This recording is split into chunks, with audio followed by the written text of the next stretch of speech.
Salut à tous, aujourd'hui on va parler vélo et en fait j'avais envie de rebondir sur un truc qu'un instituteur m'avait dit une fois qui était qu'un enfant savait en général faire du vélo à peu près vers 4-5 ans.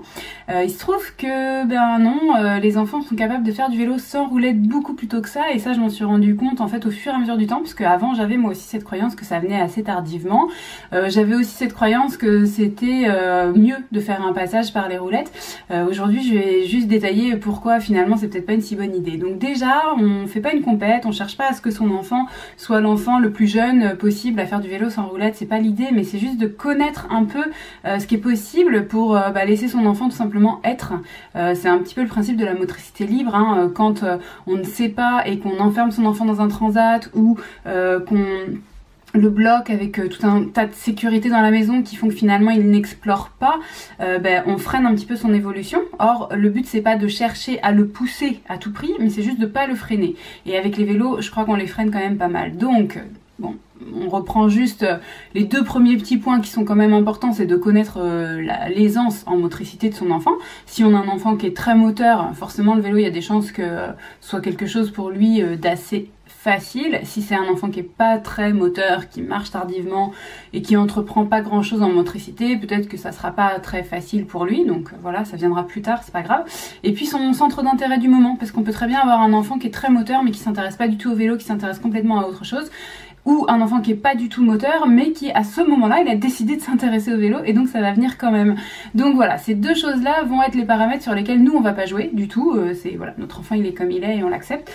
Par contre nous, ce qu'on va pouvoir faire c'est faire en sorte de mettre comme d'habitude le bon environnement autour de l'enfant.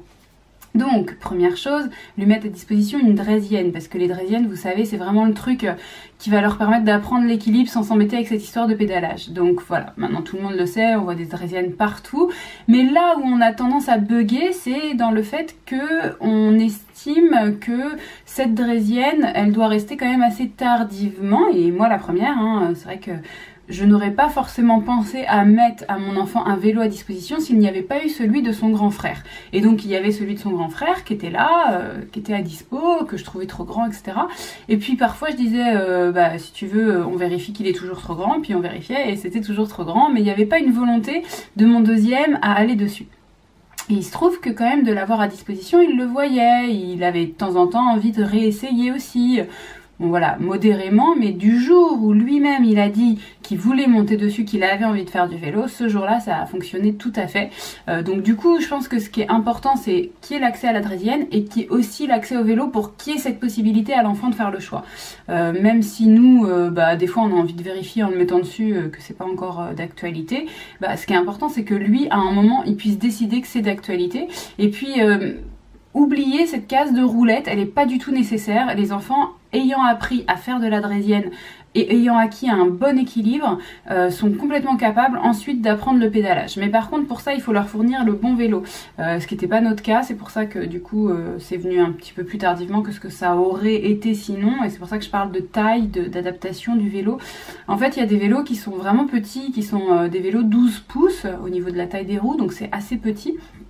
Et qui sont légers, donc c'est adapté pour les enfants. Il faut penser à ces paramètres là parce que sinon c'est vrai que c'est compliqué à faire avancer quand c'est lourd, quand on touche le sol difficilement, etc. Donc il faut que ce soit adapté à la taille de l'enfant, sinon forcément il peut pas en faire avec ou sans roulette, c'est compliqué.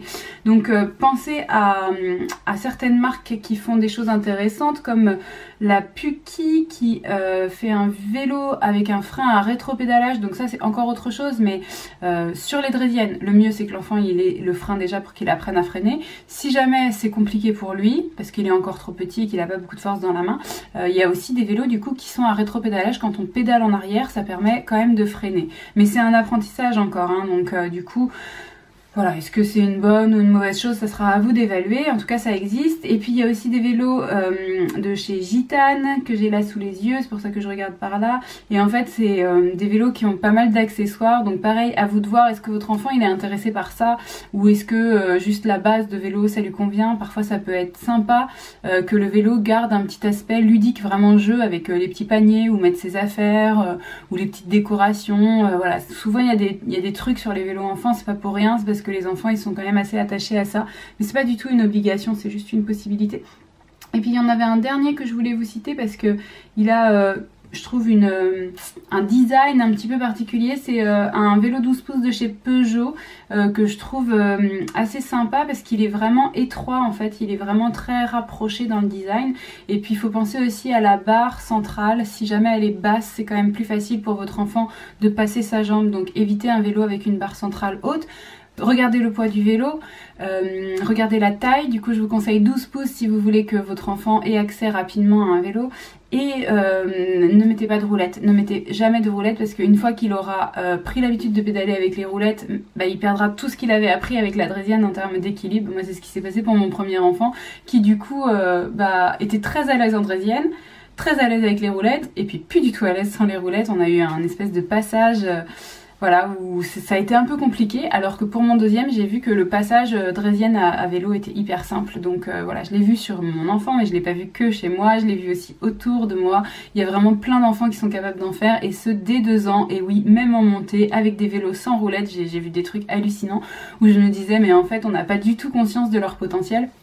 Donc voilà, j'avais envie de vous en parler aujourd'hui, bien qu'on soit confiné et qu'on ne fasse pas forcément énormément de vélo, bah peut-être que quand même vous pouvez faire des tours autour de chez vous. C'est une activité qui les dépense bien les enfants et du coup voilà, si vous avez des vélos dans votre garage, sortez-les, montrez-leur que vous les avez, et si vous n'en avez pas, et bah, pensez à en acheter, même si c'est bien avant le moment où vous pensez que votre enfant est prêt, parce que peut-être qu'il va vous surprendre. Voilà, j'espère que cette vidéo vous plaît. Comme d'habitude, vous n'hésitez pas à me laisser un petit pouce, un petit commentaire, et puis moi je vous retrouve très très vite dans une prochaine vidéo.